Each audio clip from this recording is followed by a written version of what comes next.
vinho também, hein? Dá tempo? Não. Começou, Carol. Estamos online, hein? Estamos online. Vamos esperar 2 minutinhos para as pessoas começarem a entrar. Tá bem.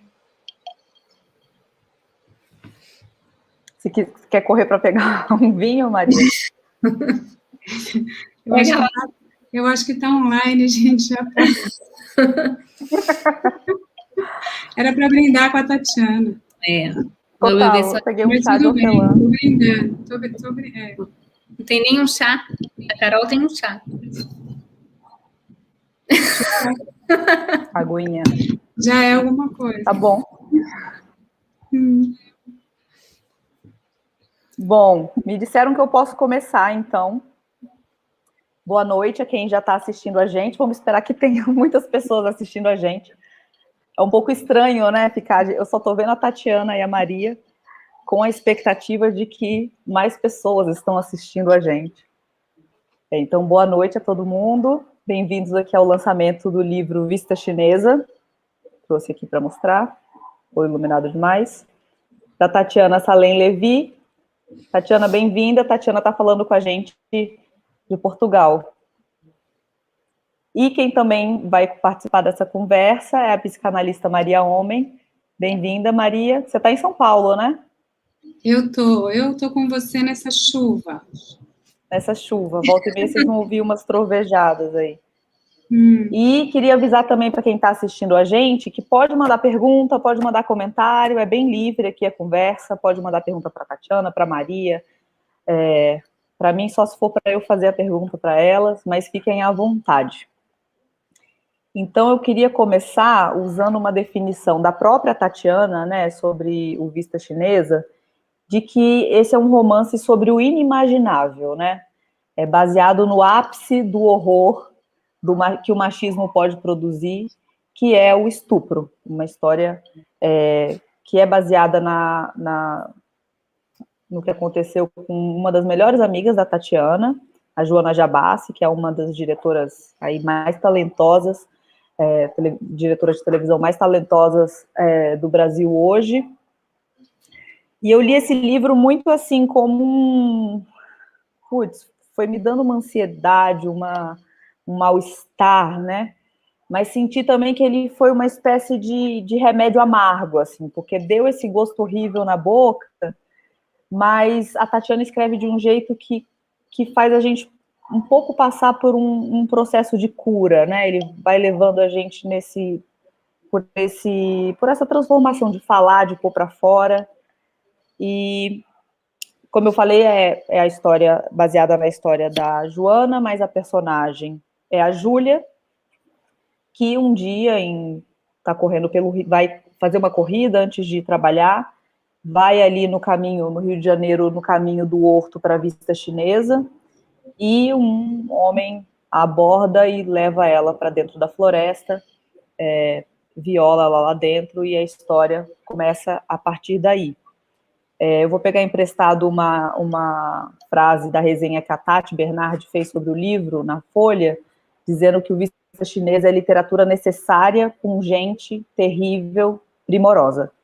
E aí queria, então, pedir para a Tatiana começar contando, bom, por que esse livro é uma carta? Ele é uma carta de uma mulher para os seus filhos, contando essa história, é baseada na história de uma das suas melhores amigas, e eu queria que a gente partisse, então, daí.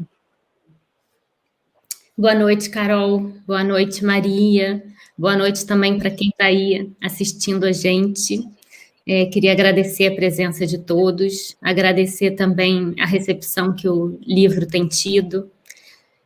Para mim é uma alegria estar aqui hoje, estar pondo esse livro no mundo, depois já de um tempo, porque esse livro era para ter saído já no ano passado, e com a pandemia a gente segurou um bocadinho. E, enfim, como a Carol estava dizendo, ele surgiu com essa história muito dolorosa, que foi a história do estupro da Joana, que ocorreu em 2014, e pouco depois, alguns meses depois, o estupro dela ocorreu em agosto de de 2014, um pouco depois da Copa do Mundo, no Brasil. No livro, o estupro da Júlia acontece antes da Copa. E alguns meses depois, eu estava em Paris, no Salão do Livro, que o Brasil era o país homenageado, e assisti a exposição de uma fotógrafa chamada Taryn Simon, que é uma fotógrafa americana, em que eram retratos de pessoas que haviam sido incriminadas por crimes que elas não haviam cometido, né? E tinham sido presas injustamente.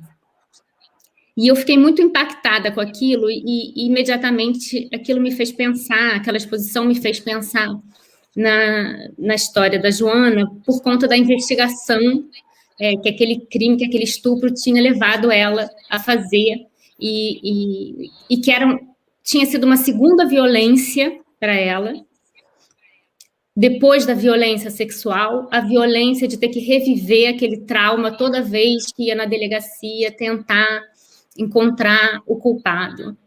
E a partir daquela exposição eu senti que eu poderia ter um romance ali. Então eu perguntei se ela estaria disposta a me contar. Ela já tinha me contado na época, né? Assim como ela tinha contado para todo mundo que era próximo.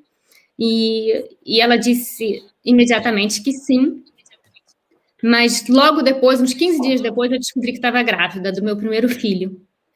E quando, junto com a alegria da gravidez, vem logo imediatamente o sentimento de culpa que nasce junto com a maternidade. Então, logo no princípio, nos primeiros meses, eu comecei a pensar, não vou escrever esse livro grávida. Eu não vou passar esse sentimento, toda essa história, todos esses sentimentos para o meu filho, que está aqui na barriga, depois... quando eu estava amamentando, eu falei, não, eu vou escrever essa história um dia, com certeza, eu quero escrever esse livro, mas não agora, só mais para frente.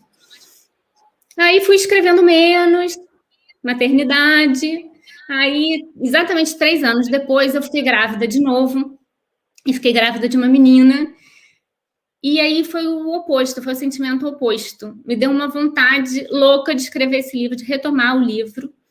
Só que, então, já tinham se passado quase 4 anos do estupro, eu não sabia se a Joana estaria disposta a falar sobre isso, retomar esse assunto, porque nunca mais a gente tinha falado sobre isso, ela não falava mais no assunto, parecia que estava tudo bem na vida dela, e eu também não sabia se ela ia, justamente por isso, querer voltar numa ferida tão profunda, mas ela disse que sim.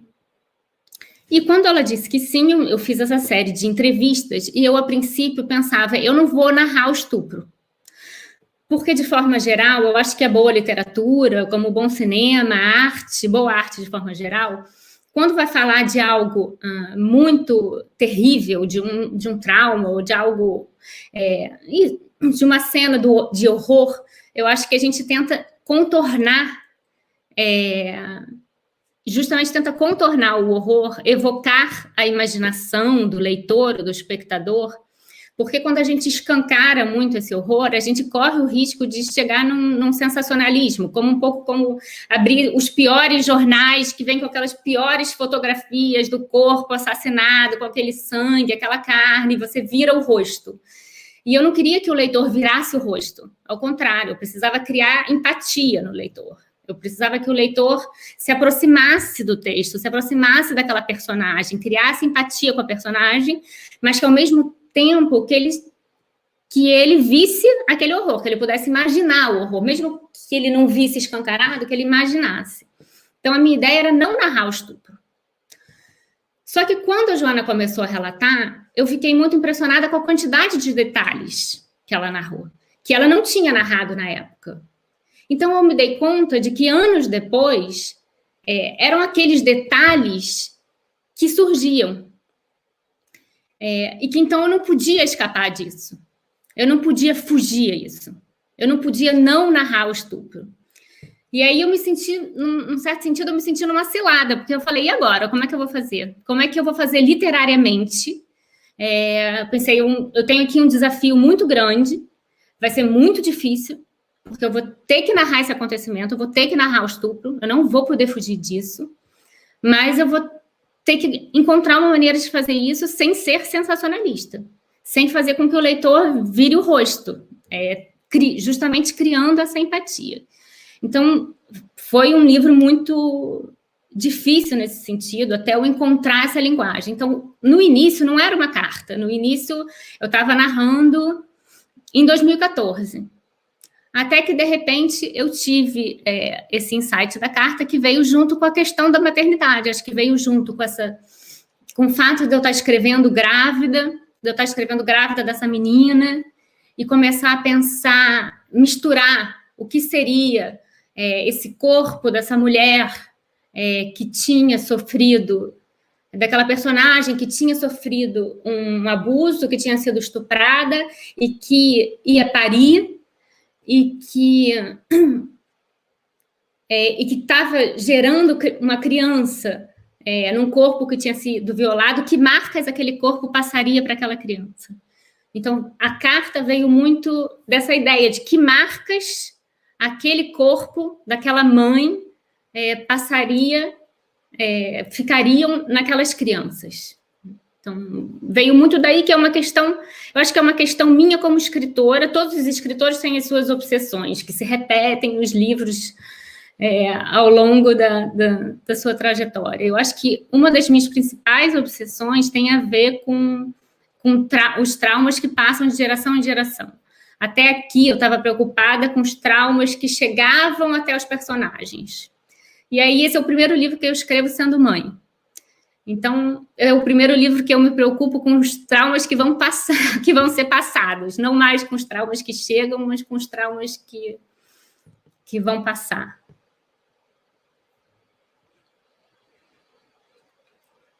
Carol, não estou te ouvindo. Alguém me mutou. Ah, não, voltou. Estava falando para a Maria, que a Maria também está no mudo. Maria, se você puder ligar seu microfone, quero passar a palavra para você fazer um comentário aí sobre o livro antes de eu entrar nas perguntas. É interessante por onde a Tatiana entrou, né? Que eu teria, enfim, é um livro muito rico. Então, em primeiro lugar, obrigada também de estar aqui. A gente está um pouco em São Paulo, nessa chuva, e um pouco em Lisboa, e a gente está na floresta, né? Não sei se todo mundo vê. A gente está na capa do livro, né? Eu sou a única que não tem o livro ainda, porque eu estou em Lisboa. Maravilhoso. Mas a gente está nessa selva, né? E assim, ele é muito denso, é muito interessante, foi uma experiência muito, né, que te atravessa essa leitura, e talvez, sobretudo, como mulher também, e vivendo hoje, Brasil, século XXI, que tem um diálogo também, tem muitas coisas, e como eu falei aqui, para elas eu poderia falar horas, mas eu vou só falar 3 minutos, três pontos, assim, só para marcar, e depois a gente abre a conversa. Mas uma coisa que me chamou a atenção é mais ou menos na direção do que você estava colocando, que é, logo a abertura, né, do livro, sempre acreditei no esquecimento. Deixa para lá, né? E com uma certa cumplicidade com a personagem marido. Então, bola para frente, aquela coisa que a gente tenta fazer, né? O show must go on, vamos seguir, vamos continuar. E, ao mesmo tempo, no mesmo primeiro parágrafo, tem uma frase que marca, né, que mas há coisas que, mesmo depois de terem acontecido, continuam acontecendo. Essa frase é muito lapidar, né? Além de ser muito bonita, ela é muito analítica, porque isso é a matriz do inconsciente, que ele não cessa de pulsar, né? Isso é a matriz do inconsciente e da pulsão, não cessa de buscar se inscrever. É o inenarrável, é o impossível, às vezes um horror, mas ao mesmo tempo ele pulsa, ele não para.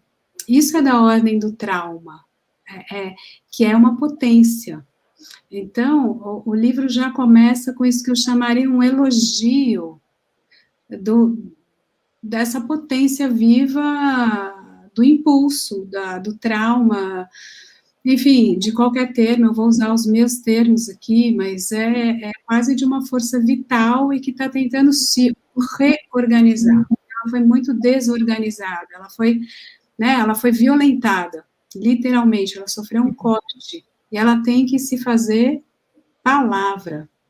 Isso que é o cerne, assim, dessa escrita, e talvez de qualquer escrita e de qualquer arte.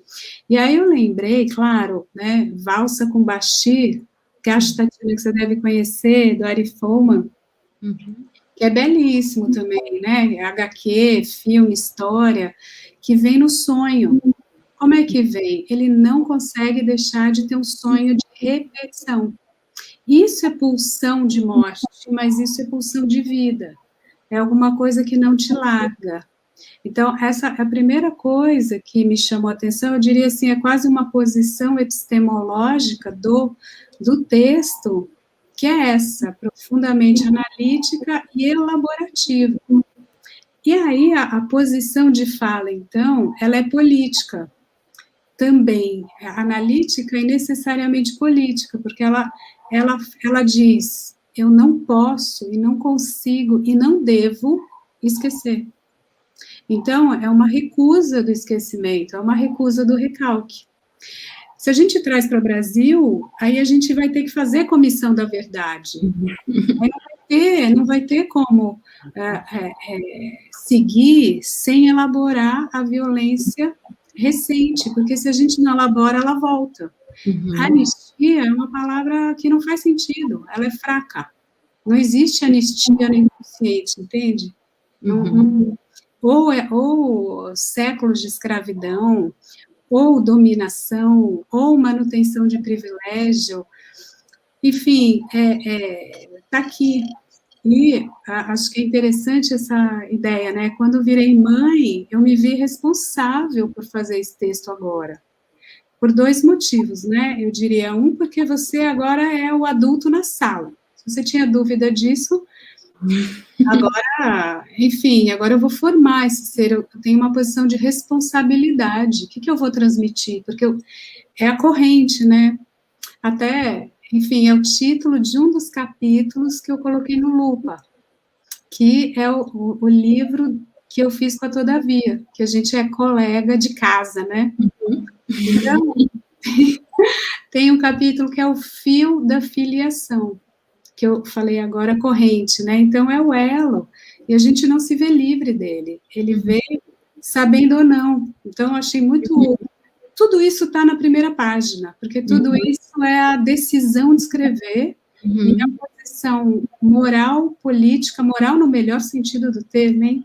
Assim, de ethos, de falar, eu vou dizer e eu vou bancar.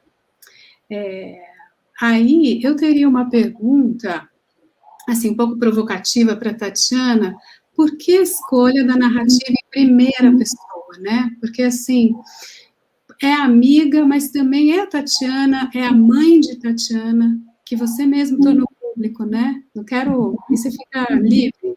Mas por que esse eu, narrativa? Só isso que eu fiquei com essa... E a ideia da carta, né? Como te ocorreu, assim, já que você está aqui na minha frente, dá para conversar, é também uma posição psicopolítica, né? Como é que é isso, assim? Bom, eu falei que ia falar 3 coisas, só falei a primeira. Fala a primeira, depois a gente retoma. Porque eu ainda quero falar de Rio, a promessa, né? Eu vou chegar lá, prometo.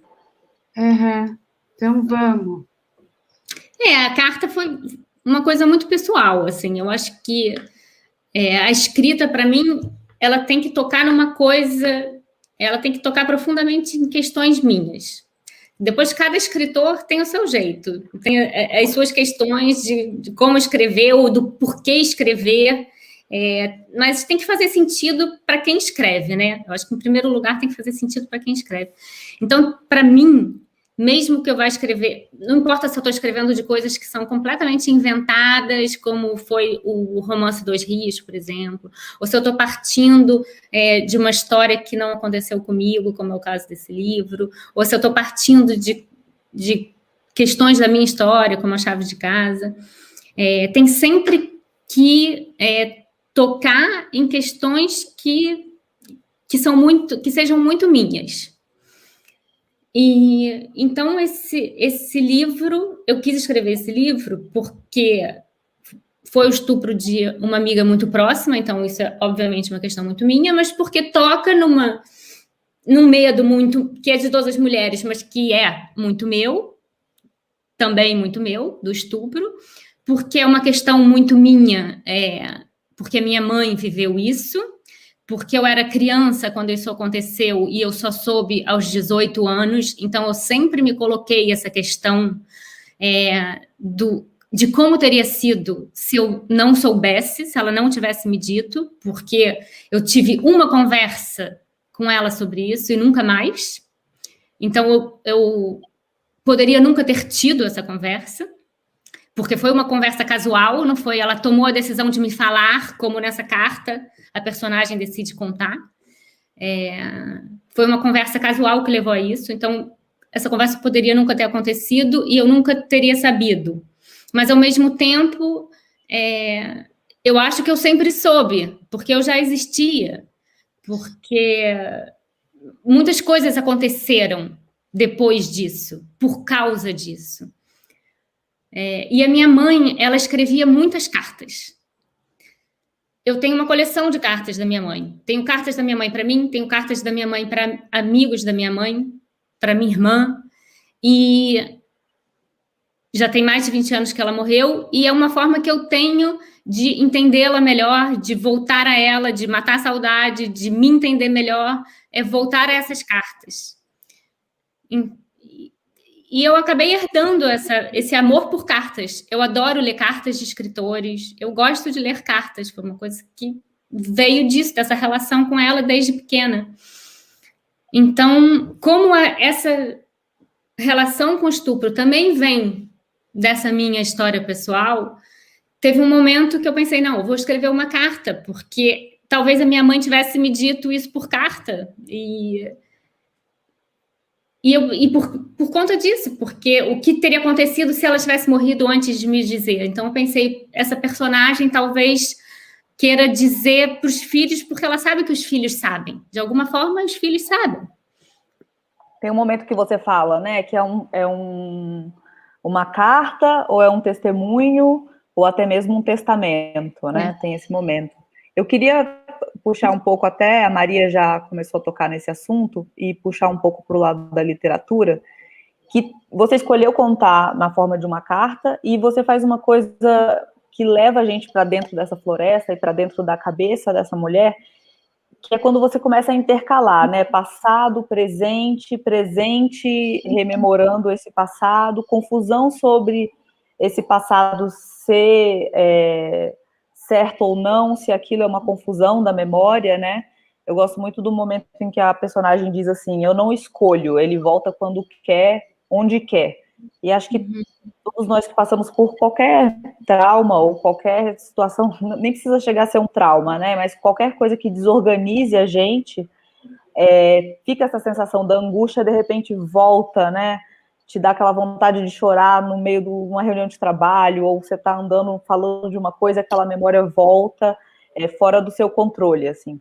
E gostei muito também de umas soluções que você achou de estilo, né? Para descrever esses fragmentos de memória, do momento que você começa a descrever ali, inclusive, o que ela lembra daquele momento. A primeira vez que ela fala do momento da violação, né, que você faz um parágrafo inteiro sem vírgulas, você vai lendo aquilo, vai ficando sem fôlego, vai ficando sem ar, e entende muito, dá um ritmo, né? Então eu queria te perguntar como é que você encontrou esse ritmo, e como você encontrou essas soluções narrativas para dar conta dessa memória que ao mesmo tempo, né, vai ficando distante e não deixa de ser intensa. Não, eu acho que a memória é assim, né? A memória, ela quer dizer, tem a memória voluntária, mas a memória que me interessa é a memória involuntária, mesmo a boa, né? Às vezes a gente, de repente, tem uma lembrança boa de alguma coisa inesperada, não só as coisas traumáticas aparecem de forma involuntária. E como escritora, eu me interesso muito por essa memória involuntária, por as coisas que aparecem de repente e de forma fragmentada e que traz com isso muitos vazios, né? Muitos silêncios. Ela nunca é inteira, né? É sempre um pedaço só, é sempre só uma parte. E também por isso eu acho que ela brinca com o tempo, né? Ela não é linear. E isso é uma coisa que atravessa tudo que eu escrevo, assim. E é engraçado porque eu sempre tento, até voltando um pouco para a primeira pessoa, eu sempre tento escrever em terceira pessoa e linear. Eu não sei porque eu insisto nisso, eu sempre começo a escrever em terceira pessoa e de forma linear. Mas nunca dá certo, porque eu não sou assim, entendeu? A minha aliás, ninguém é assim, ninguém né? é assim. O inconsciente é atemporal. É completamente atemporal. Cronos é uma invenção, né? É um desespero da nossa alma obsessiva para organizar o caos do real. Exatamente. Mas tem gente que consegue montar. E aí faz uma narrativa linear. Sim, aí são os grandes obsessivos, né? Assim, aqui faz um sistema, monta um jogo de xadrez, quase uma matemática e funciona. Mas, assim, eu acho que é muito também literário, né? Lógico, memória involuntária, a gente lembra Bergson, Proust. A virada para o século XX, bem que é Freud, Proust, Bergson, essa descoberta. Opa, o tempo é outra... Aliás, talvez o tempo que importe... Que diz é esse instante, é um instante. É o que eu não controlo, é Kairos, né? É alguma coisa que você fala, nossa, que um pouco é também o insight, a dor, enfim, que é isso, né? E talvez isso escrever um pouco, ir atrás dessas pistas e nesse labirinto e montar com as palavras, talvez alinhavar, né? Fazer de alguma maneira, como a Carol falou, com ritmo, né? Também tem o outro tempo que é do timing, né? Que é de encadear para fazer essa costura. Que tem algo de montagem cinematográfica, eu acho, assim. Eu achei que eu li isso, era uma outra coisa que eu ia comentar. Ele é cinematográfico, né? Porque, mas então, eu acho que tem isso, assim, no meu jeito de escrever, assim, sabe? E às vezes eu nem escrevo na ordem. Às vezes eu escrevo fora de ordem, depois eu vou montando, porque eu tenho um jeito de escrever, embora haja detalhes no que eu escrevo, né? Tem muitos detalhes, mas não... Mas são flashes, né? Eu acho que os capítulos são curtos, então tem um jeito de escrever que é assim, são esses insights. E como vão e voltam no tempo, não necessariamente o romance teria que estar nessa ordem. Eu poderia embaralhar de outra forma, entendeu? Então, eu poderia misturar de outra forma, como uma montagem cinematográfica, que o filme poderia ser montado de outro jeito. Então, o romance também. Tem um certo jogo nisso. Às vezes eu tiro uma coisa de um lugar, coloco em outro, deixo se fica melhor aqui, se fica melhor ali, justamente porque vai e volta no tempo. Tem uma questão que vocês já tocaram um pouco, mas que eu acho que a gente podia aprofundar, essa questão que o estupro é um fantasma na vida de todas as mulheres, pelo menos, né, todas nós brasileiras acho que já voltamos algum dia da escola à noite, ou mesmo à luz do dia, caminhando para algum lugar, de repente você se vê numa rua mais deserta, num lugar mais, não sei, estranho, que você não tinha passado antes, isso fica vindo na nossa cabeça, né, não é, será que eu vou ser roubada? E se aparecer alguém aqui e me estuprar? Acho que isso é uma coisa que vai ficando na nossa cabeça. Ao mesmo tempo, É isso, a gente ouve esses números, né, no Atlas da Violência, na última edição, falava em uma mulher violentada a cada 8 minutos no Brasil. A gente fala muito desses números, a gente até, às vezes, tenta dar voz para essas... Dar voz não, né, amplificar a voz dessas mulheres, mas a gente fala muito pouco sobre a experiência, né, sobre o que é o trauma, como você se defende disso, como você reage. E a Júlia, a personagem, tem essas questões, né, de que eu faço para isso terminar mais rápido, para sair daqui e tal. Tem o livro imagina, conta um pouco desse horror, né, do inimaginável. E aí uma questão que ela fica no livro é sobre, como você já comentou, Tati, de se esse corpo, né, violentado, ferido, vai ser uma boa morada para esses filhos, né, que estão sendo gestados, se esses filhos vão ver essas feridas, vão herdar essas feridas. E acho que é uma questão que também, um pouco, por que esse assunto te interessou tanto, né? Tem a história da sua mãe, é um trauma que vem diante de você, né? E aí acho que a Maria também pode muito ajudar a gente isso, nessa questão dos traumas que a gente herda, né? Dos traumas que passam de geração em geração. Esses filhos podem realmente sentir esse trauma antes mesmo de nascerem? Eu vou nessa? Agora é quase minha dúvida de mãe aqui, assim, né? O que eu passei para essa criança pobre? Essa é sempre, né, a pergunta, né, bem interessante no começo. Aí eu fiquei mãe e já fiquei culpada. Então, eu não sei se eu usaria essa palavra culpa, mas sem dúvida você tem outra posição de responsabilidade. Querendo ou não, você vai passar. O detalhe é que a gente faz isso sempre, né?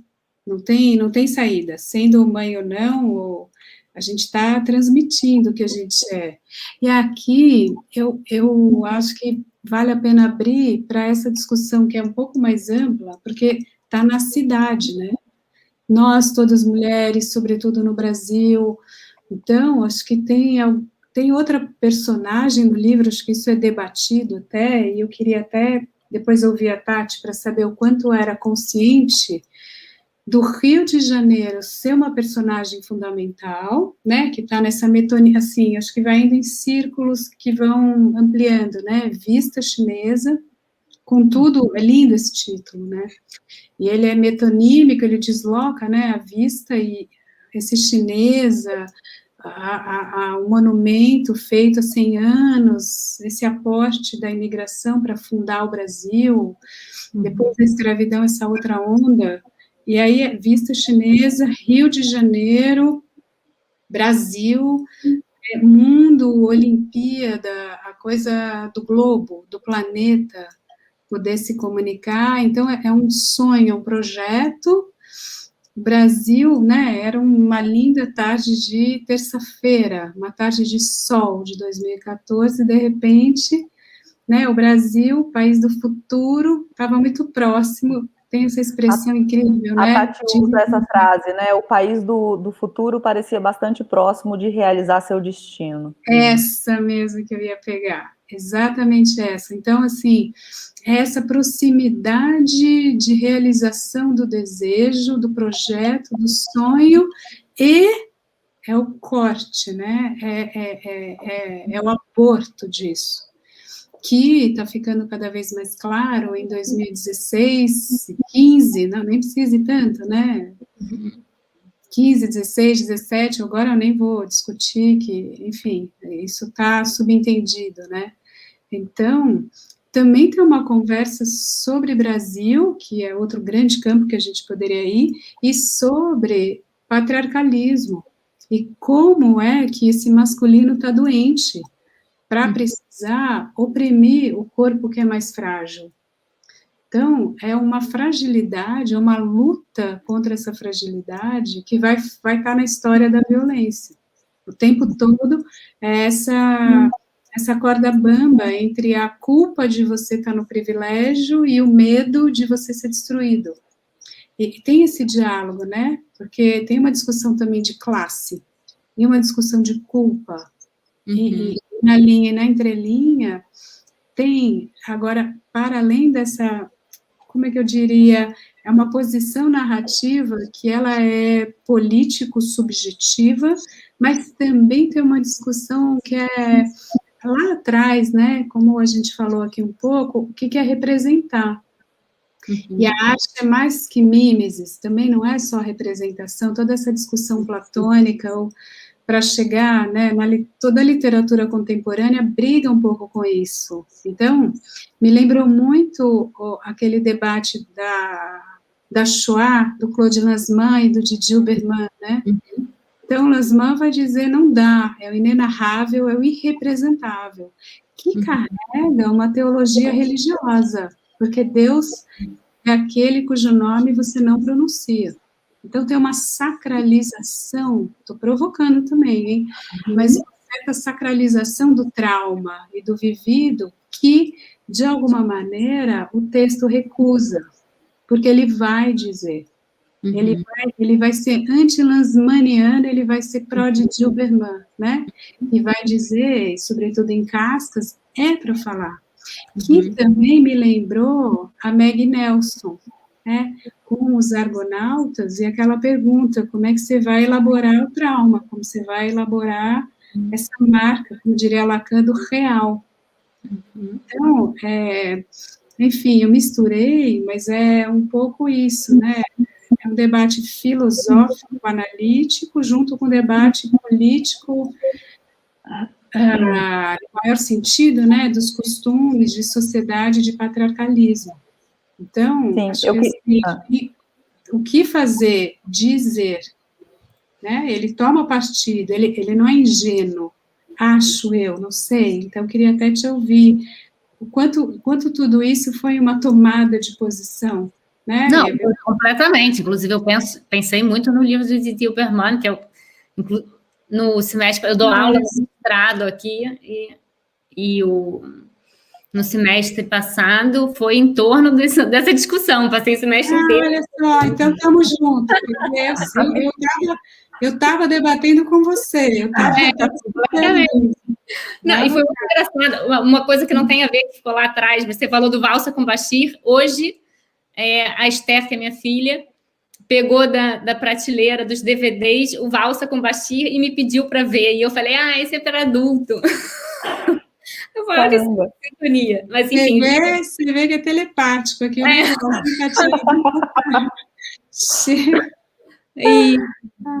Mas essa questão do Didier Berman estava muito presente nessa minha opção justamente por dizer, imaginar o inimaginável apesar de tudo, sabendo que é inimaginável, sabendo que eu não estive naquele lugar, e que escrever não me faz exatamente estar naquele lugar, mas que é preciso imaginar apesar de tudo, né? E isso me guiou a escrita desse livro, né?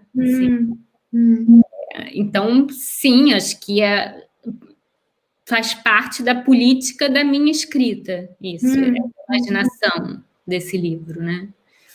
Então, eu até já falei isso em entrevista, já falei dessa questão do Didier Berman, e sem dúvida alguma, anti-lanzmanniana, né? Anti a ideia do... Fala.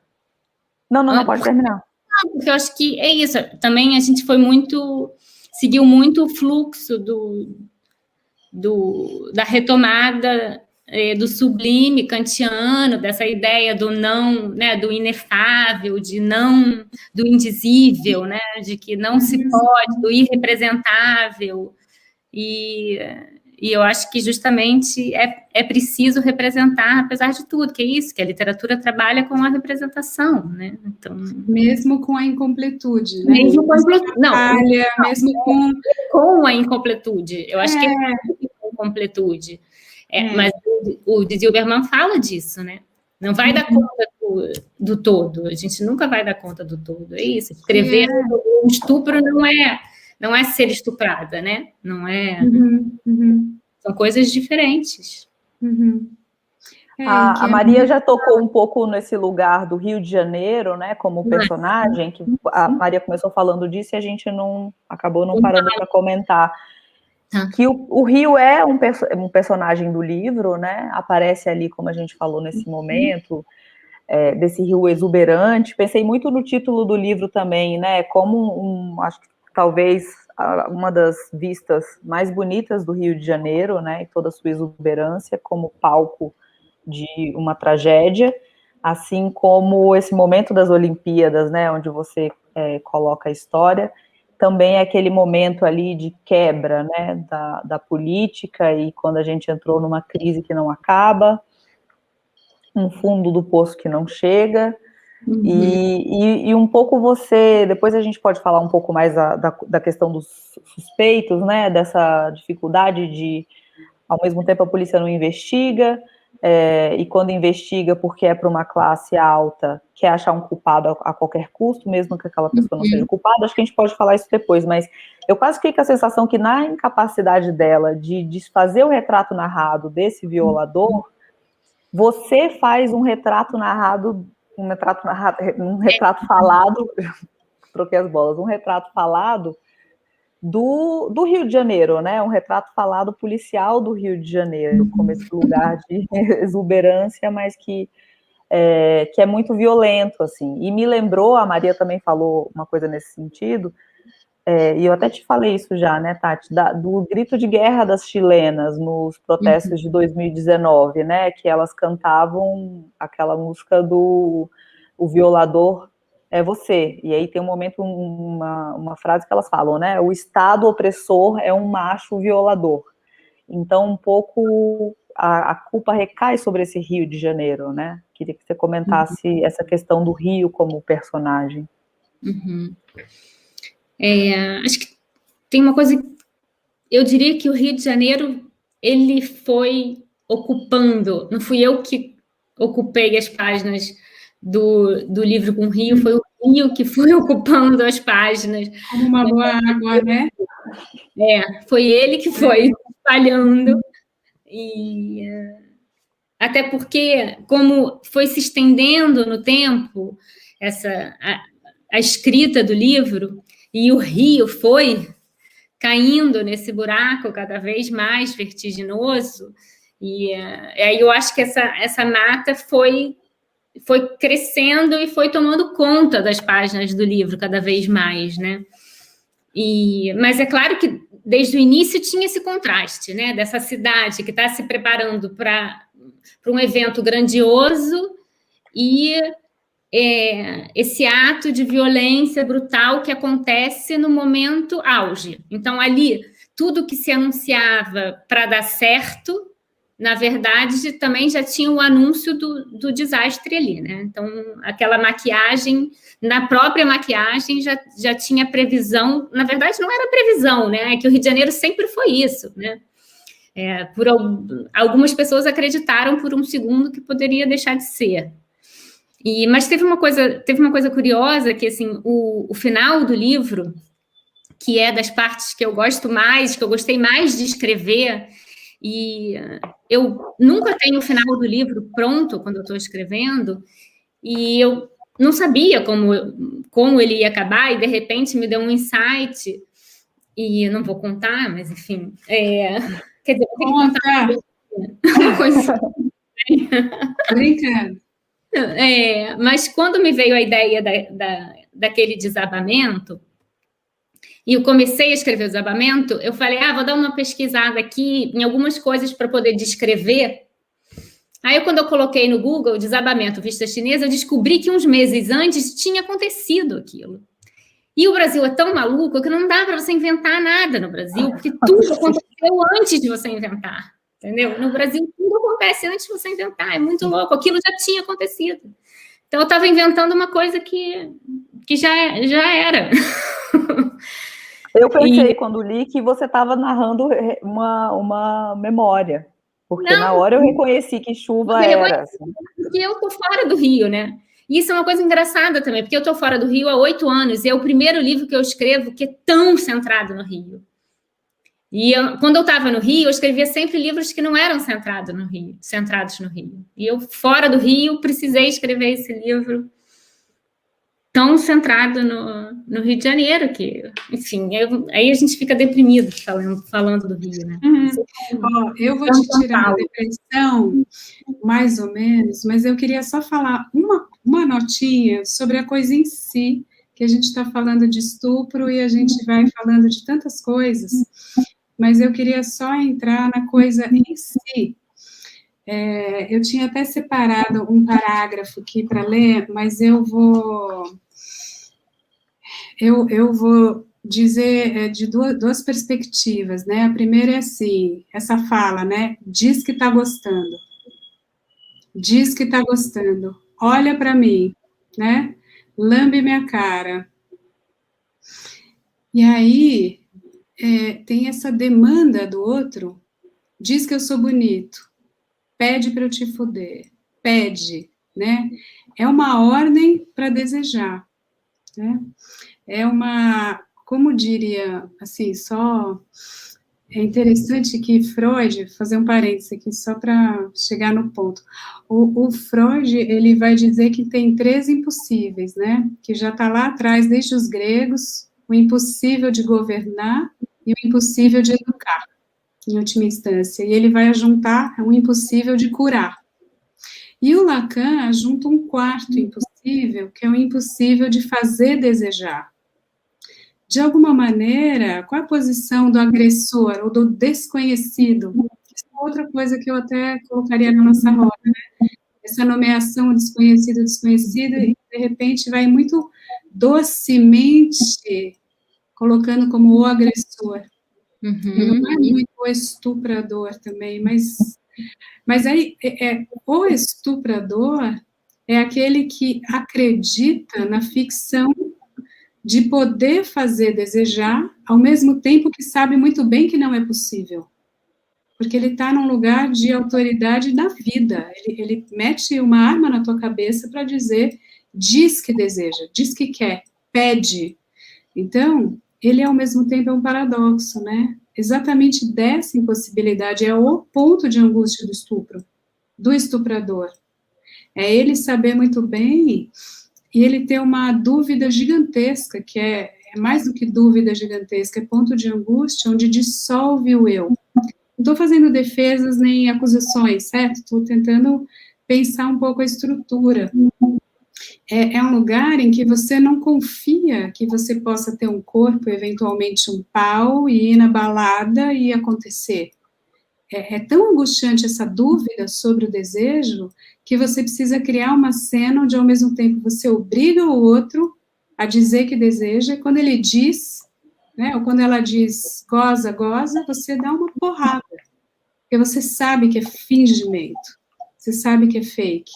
Então, o teu sofrimento é justamente esse, que você não suporta, é justamente a consciência de que é impossível fazer desejar, como diria Lacan, só que se você sabe, você não sabe o que fazer com isso. Porque a gente, ao mesmo tempo, sabe e não sabe disso. A gente esquece isso. A gente vai lá, se enfeita, arruma o cabelo e vai para a vida, vai para a balada, vai para o casamento, vai para... né? A gente cria uma ficção desejante. E o estupro recusa dessa ficção. Ele tem a cena crua, onde ele, ao mesmo tempo, diz, você deseja? É mentira, sua vaca, é mentira. Se você desejar, você não estava aqui precisando te obrigar. Então, essa oscilação, que é muito, ela é angustiante porque ela desmonta a estrutura desse sujeito que vai precisar ser o perverso que comete o estupro. Para que essa volta gigante que eu fiz? Porque, assim, o que a gente faz com isso? Como é que a gente faz? Faz educação sexual nas escolas, faz roda de conversa para o masculino e para o feminino, a gente faz lei, a gente faz, né? Eu não recusaria nenhuma dessas alternativas, mas eu acho que a gente não está, agora, como mulher, é muito angustiante também não poder nem pensar sobre isso, porque é puro medo dessa força e dessa loucura, que é mais que a força, é mais que uma diferença de força, é uma confusão estrutural quanto a esse lugar desejante. Tanto que se você, né, tem milhões de trabalhos que vão dizer que se você é estuprador e ela não oferece alguma resistência, você mata. Então é um jogo muito sutil entre aceitar e recusar. Como você vai fazer o teatro de que eu desejo sim a despeito de mim? Essa é a fantasia profunda do estuprador, né? Você quer, você recusa, mas no fundo você quer, fica molhada. Então, o texto ele vai colocando isso, né, de uma maneira muito nesse timing, que vai não crescendo, que vai aumentando, vai alargando, é só uma lembrança pequena, um furo, o buraco da fechadura, e depois vai alargando, alargando, alargando, para explodir no final, né? Quando rompe, o recalque vem, toda a lembrança e todos os detalhes. Eu acho que isso tem que ser mais elaborado, né? Mais pensado, mais debatido. Muito mais, né? Desde o início.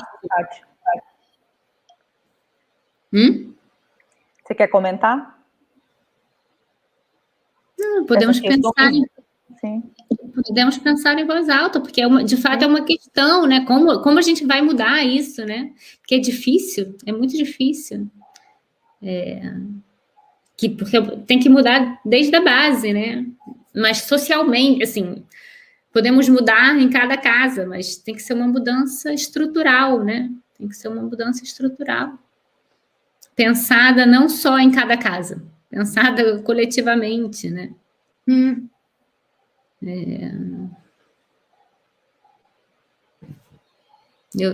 Muito longo, assim, uma mudança que vai exigir muito tempo ainda. E que não é só no Brasil, né? É no mundo todo. Sim. É aqui em Portugal também, é em todo lado. E o mais irônico é quanto mais as mulheres vão mudando de posição e tendo mais lugar de sujeito pleno, independência, autonomia, roupa, dinheiro, trabalho, voz, poder, mais tem a reação que vai ficar desesperada quanto a isso e aumenta feminicídio, aumenta a violência doméstica, aumenta estupro, e tá aí, né, os números da pandemia estão no ar. Então, enfim, ao mesmo tempo não dá para recuar, mesmo que a gente queira.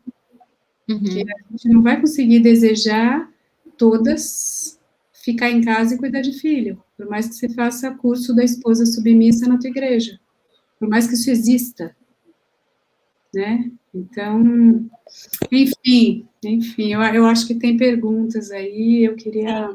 A gente já está caminhando para o fim, então eu também queria incentivar que as pessoas mandassem mais perguntas, e vou encaixar também uma outra questão aí político-social que você levanta, Tati. Você já comentou um pouco que quando você percebeu que tinha um livro, né, para escrever a partir da história da Joana, foi quando você foi ver essa exposição da Terence Simon, que mostra pessoas presas injustamente, que foram presas exatamente pelo reconhecimento de vítimas, né, o reconhecimento errado de vítimas.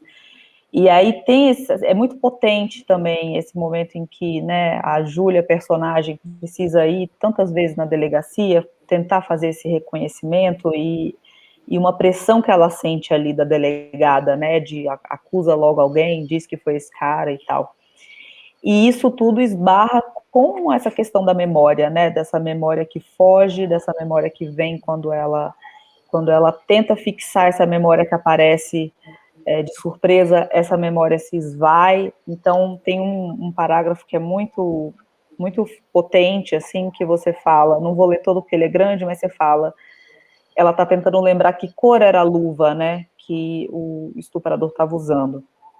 E aí você coloca, que tipo de luva, eles iam me perguntar depois, que cor de luva, você tem certeza, você lembra bem, que tipo de luva, que cor de luva, grossa ou fina, preta ou azul, será que você não está se confundindo? Tem certeza que as luvas eram assim? Que tipo de luva, que cor de luva? Agora você já não sabe, agora eu já não sei, que cor de luva, que tipo de luva? Uma pessoa que sofre um trauma tem capacidade de se lembrar de tudo, dos pormenores, inclusive do tipo de luva, da cor de luva, ou essa pessoa esquece quase tudo. o quanto eu invento, que certeza tenho que foi assim, o tipo de luva, a cor de luva, faz um esforço se eu lembrar 5 vezes da cor azul e 2 da cor preta, isso quer dizer que a luva era azul, ou será que a gente repete mais a fantasia do que a lembrança real? Que tipo de luva?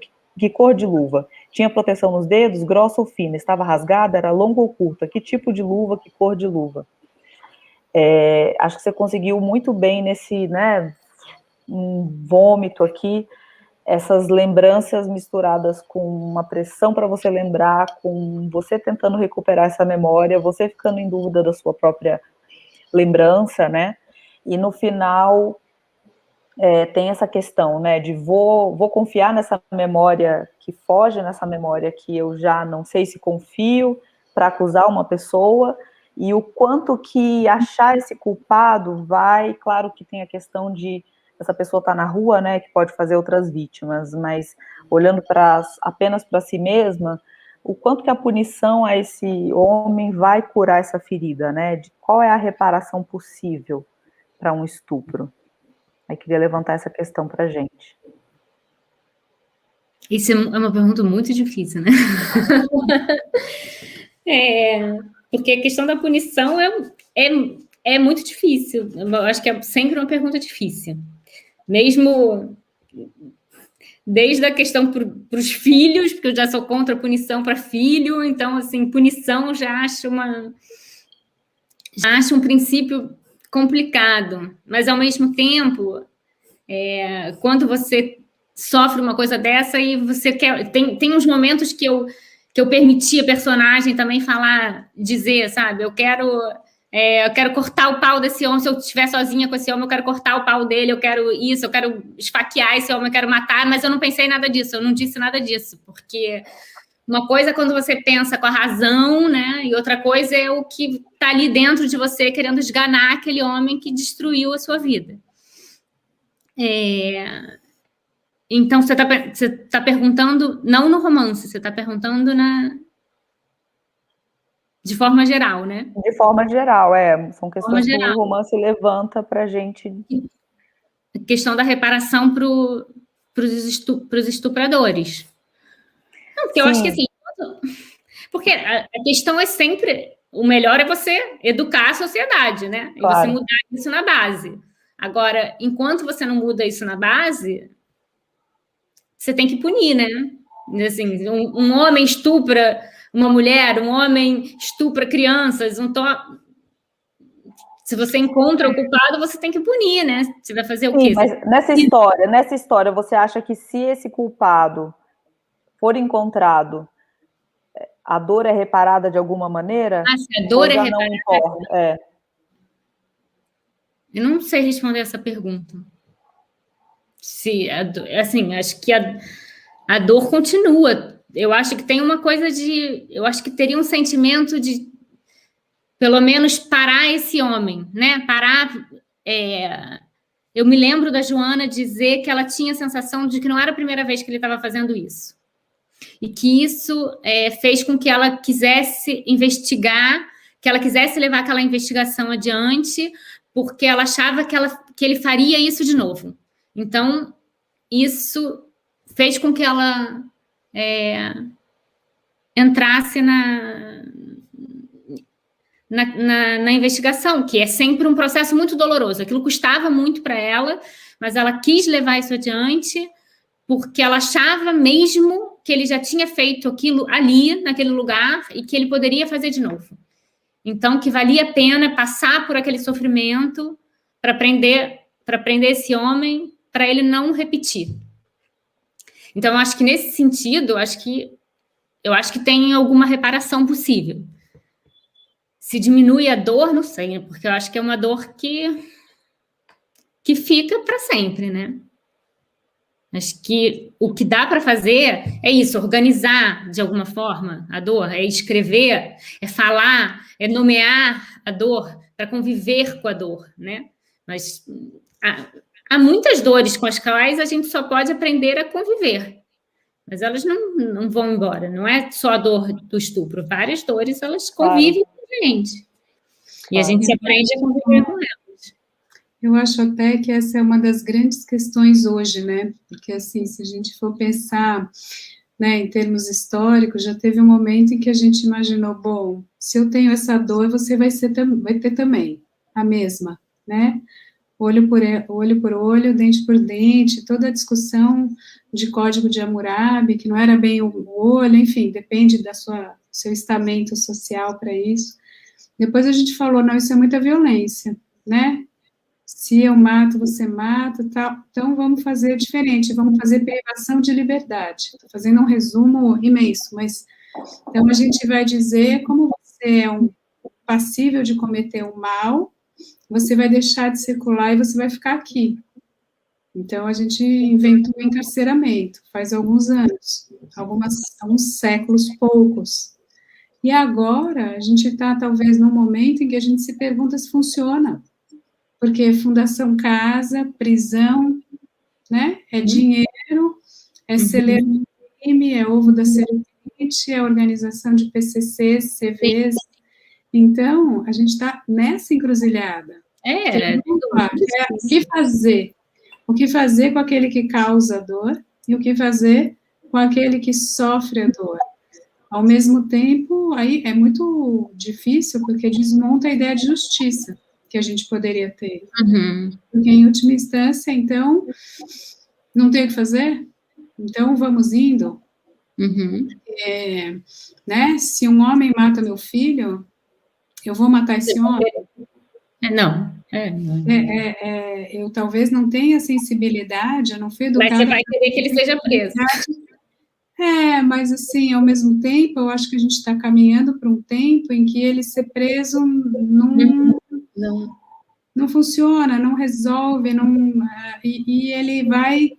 Ok, porque ele pode ser preso porque ele não vai fazer isso, ele vai fazer isso agora, e depois, quando for solto, talvez ele tenha uma quadrilha mais organizada para fazer isso. E a gente tem filmes e filmes falando isso. Pablo Escobar, até, enfim, cinema argentino contemporâneo. Você vai discutir como é que você aprende o crime na escola chamada prisão. Então, a gente está no impasse. Não é pequeno, é uma discussão, assim, acho que a gente ainda não teve a ideia, nem uma ponta, que é a punição, e nem a ponta da reparação. Que isso também toca na questão das cotas, por exemplo. Ou a discussão da vítima. Então, a vítima tem sempre razão ou não, a reparação, então, já que durante séculos você não teve na escola, agora você vai na escola. Não, mas então, né, é dificílimo aí, mas também é muito necessário explicitar o debate. Né? Quero colocar aqui... Carol, deixa eu só tentar responder duas perguntas, misturar duas perguntas que estão fazendo em uma, assim, porque eu sinto que as pessoas ficam... Deixa eu só fazer um comentário dessa nossa, só para fechar esse quadro, porque a Joana Jabassi, sua grande amiga, está aqui assistindo a gente, agora que eu vi que ela fez alguns comentários, então queria ler, que a Joana comentou, né, na minha opinião, a dor íntima não é reparada, não. Mas acho que é uma pressão social grande na busca pelo culpado, e isso é terrível e difícil. Então, enfim, a Joana, quem mais pode falar aqui entre a gente, né, sobre a possibilidade de aplacar que seja essa dor. Mas vai, Tati, pode falar das perguntas que estão fazendo. Não, eu só estou vendo aqui o que a Karine está passando, o que o Sol está passando, Karine, não sei, enfim. Peraí. É porque eu vejo que as pessoas ficam muito inquietas com essa coisa de o que separa a ficção do documentário, o que... Eu estou ouvindo um eco, não sei se está passando um eco para lá, mas pronto, vou continuar falando. A importância e o efeito... Pensando tanto no viés literário como psicanalítico, como vocês avaliam a importância e o efeito do fato dos leitores saberem que é um caso real, com quem aconteceu, e depois o que divide o romance do documentário. Eu acho que inquieta as pessoas, essa questão de se é real, se é romance, se não é romance. E para mim, assim, é uma resposta difícil de dar, mas é muito fácil de entender. Quando eu leio, para mim, é muito evidente que é um romance. Mas não é tão fácil assim para mim explicar, eu fico tentando, mas talvez eu pudesse um pouco dizer que um relato, ou um relato mais documental, se fosse mais um documentário, eu acho que a verdade ela estaria muito fundada no fato, se aquele fato aconteceu daquela forma ou não, né? Então, um documentário ele não pode mentir no fato, né? Aquele fato tem que ter acontecido daquela forma. E num romance, eu acho que a verdade ela não está no fato. Então, tem um monte de fato nesse livro que não aconteceu daquela forma, né? Tem um monte de coisas misturadas. E a verdade num romance ela está em outro lugar. Então, eu tenho que encontrar a verdade em outro lugar, e esse outro lugar é a linguagem. Então, eu acho que por isso, para mim, é muito evidente que é um romance, porque o trabalho todo da procura pela verdade é uma procura pela linguagem. Essa procura que a Júlia diz, da procura pela palavra certa, que ela diz logo no início, que ela fala, as pessoas dizem que não existe a palavra certa, mas eu acho que se a gente falar, eu acabo encontrando. Então, é um certo... É o meu desespero, a minha busca pela palavra certa, que pode ser que eu nunca encontre, mas que eu fico ali, essa busca.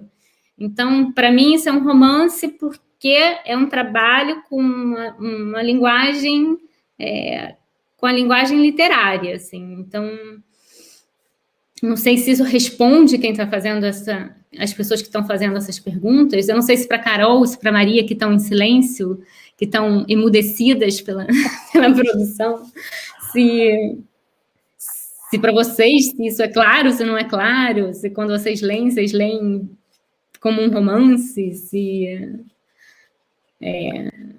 Acho que para mim, assim, tem uma voz narrativa... Nossa, eu tenho eco. Tem uma voz narrativa que é um eu que tenta se descobrir, se desenhar, se narrar. Isso é uma matriz do romance moderno. Uhum. Não tem... Eu entendo a pergunta, mas, assim, toda a embocadura linguística é desse eu, por isso que eu comecei falando disso. É um sujeito que vai se constituir enquanto sujeito ao se narrar a si, e ao investigar isso que lhe atravessa. Uhum. É a posição lógica, estética do romance moderno. Não é ambíguo, não é um romance que vai jogar diferente de alguns recursos também contemporâneos, como autoficção. Isso pode até ser um tempero dentro desse lugar, né? Então, Luciana, eu não vou dizer se a viagem para o México existiu, que nem as pessoas perguntam na chave de casa, o que existiu, o que não existiu. Acho que no romance tudo existe, entendeu? Para mim, isso é importante, é que no romance tudo existe. É porque chegou uma pergunta, acho que as pessoas não veem essa pergunta ou veem, que a Luciana Castelo Branco perguntou, né? A viagem ao México existiu. Não, imagina.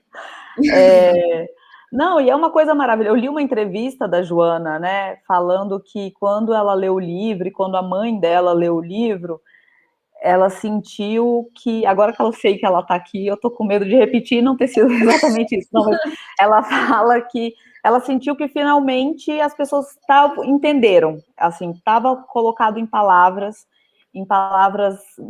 precisas, o que ela passou, o que ela sofreu, o que estava na cabeça dela, né? E é muito interessante isso, como a vivência é dela, mas, né, ela usa essa amiga para transmitir com exatidão o que ela passou, e aí borra tudo, né? O que é a Tatiana, o que é a literatura, o que é a Joana, o que é um documento de não ficção, de quem é essa voz, né? Também é da Tatiana, é da Júlia, é da Joana. Acho que importa pouco isso, né? Importa mais a gente consegue se conectar com essa história, né? Até tem uma certa coletividade nisso, assim, né? Primeiro, tem uma coisa que eu tive... eu tive a vontade de escrever esse livro. Perguntei para a Joana se ela estaria disposta a falar. A Joana falou, sabendo desde o início que seria um romance, né? Eu nunca perguntei para ela, Joana, eu posso contar a sua história? Ela sempre soube que era um romance, e aí ela contou. Só que depois, quando ela leu, ela achou que aquilo falava muito dela, que tinha muito dela ali. Então ela falou, olha, eu acho que tem muito de mim, então eu gostaria de colocar o meu nome. E até porque eu acho que... Aí foi uma decisão política dela também. Porque ela falou, eu acho que é importante. Eu acho que é importante as pessoas saberem que essa mulher tem um rosto, que essa mulher tem um nome e que essa mulher tem um rosto. Justamente porque as pessoas falam muito pouco de estupro, né? As pessoas narram muito pouco, porque o estupro está associado à vergonha, à culpa, etc. Então, ela quis fazer isso, que foi um ato de coragem dela. Sim, a vergonha tem que ser colocada nele, né? Não na mulher. Claro, nele. Então, colocou um nome, mas eu acho que tem uma coisa de uma voz coletiva nesse livro, que tem uma voz minha, que tem uma voz da minha mãe, que tem uma voz da Joana, que tem uma voz da minha filha, porque eu escrevi com ela junto ali na barriga, depois no peito, e que tem uma voz de todas as mulheres que têm medo de serem estupradas, e que tem uma voz de todas as mulheres que foram estupradas e não conseguem falar, e que agora estão falando também, porque eu já recebi um monte de mensagens de mulheres que dizem: obrigada por isso, eu fui estuprada e eu nunca consegui falar, e eu não consegui falar nem na análise, e agora eu li o seu livro e agora eu estou começando a falar disso na análise. E é isso, e só esse movimento já é, sabe, já é uma alegria. Eu não escrevi com esse objetivo, eu não escrevo com um objetivo específico, a não ser encontrar um sentido para aquilo que eu própria estou sentindo. Mas depois que o livro está pronto, se ele faz esse movimento, para mim, é uma alegria muito grande, entendeu? Então, eu acho maravilhoso receber essas mensagens e que o livro faça esse movimento e que outras mulheres consigam falar desse indizível, é algo muito forte. Então, eu acho que tem algo coletivo nisso, né? Que é bonito, que é forte, que eu acho que não é...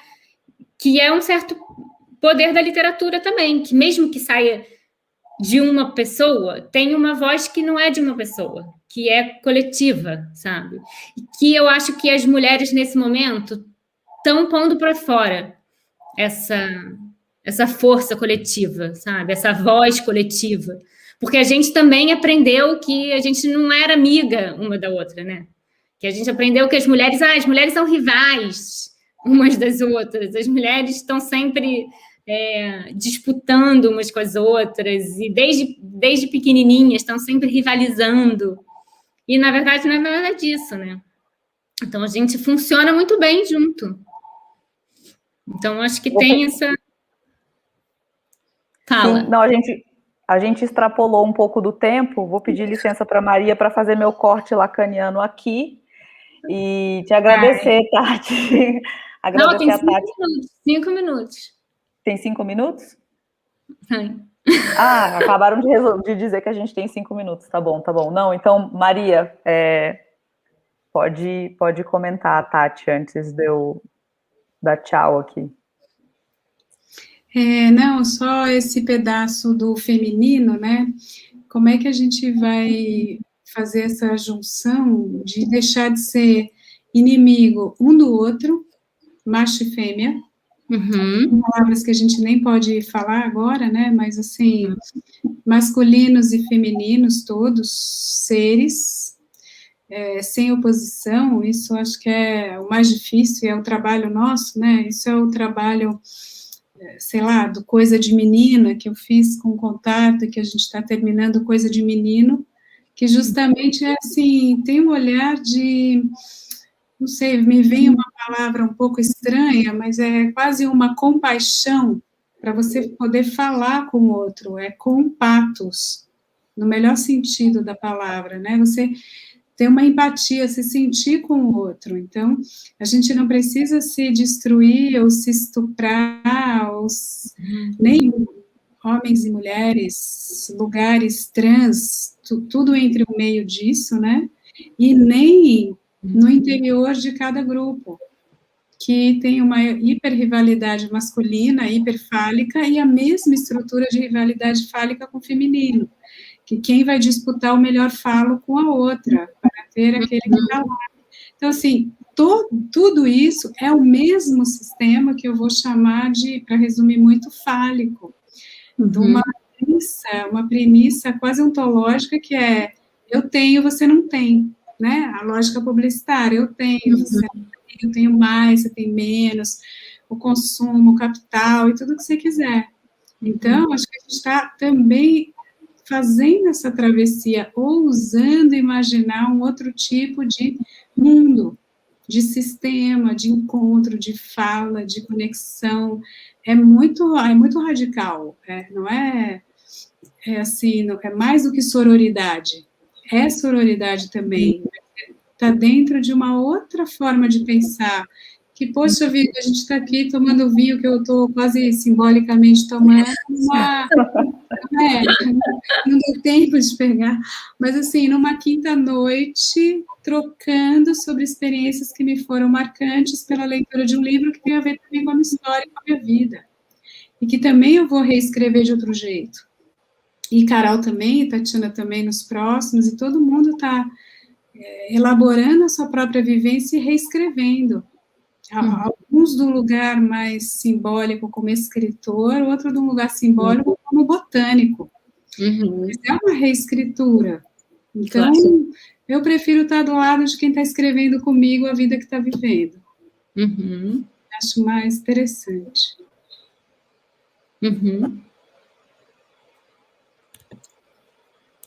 Agora sim, queria, então, Tati, te agradecer por esse livro.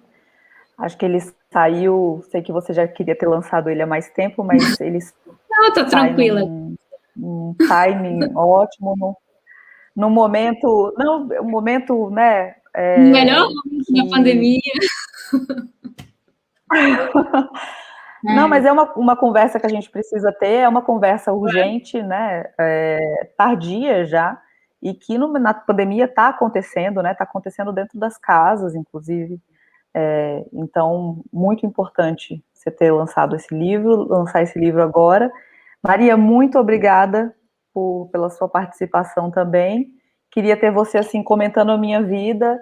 A gente, né, eu vivo, assim, 5 minutos, paro, ouço seus comentários, sigo a vida, seria incrível. E quero agradecer a Todavia. Carol, vamos.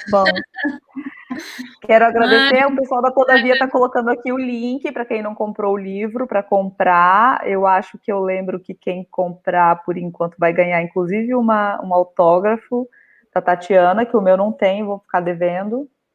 Autógrafo de cartãozinho. De cartãozinho. Era Atlântico. Pois é, eu quero meu cartãozinho, então. Então, obrigada a todo mundo que assistiu a gente. Obrigada, Tati. Obrigada, Maria. Obrigada a todo mundo que esteve aí. Obrigada. Obrigada, Maria. Obrigada, Carol. Obrigada, gente. Ficamos por aqui, então.